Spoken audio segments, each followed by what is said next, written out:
டெல்லியில் போராட்டத்தில் ஈடுபட்ட விவசாயி ஒருவர் மயக்கமடைந்து மருத்துவமனைக்கு கொண்டு செல்லப்பட்டுள்ளார். அது பற்றிய விவரங்களை நமது செய்தியாளர் நிரஞ்சனிடம் கேட்கலாம்.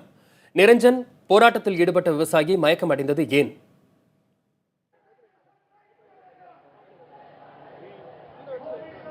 வசந்த், மகாதேவன் என்ற அந்த விவசாயி நேற்று மதியத்திலிருந்து தொடர்ந்து உண்ணாநிலை போராட்டத்தை மேற்கொண்டிருந்தார்.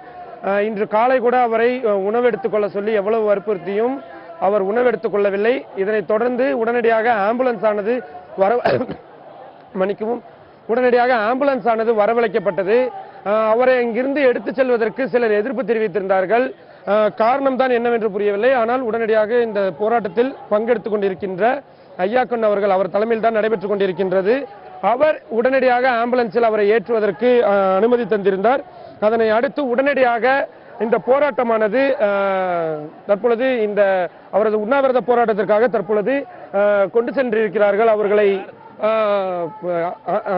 ஆஸ்பத்திரிக்கு கொண்டு சென்றிருக்கின்றார்கள்.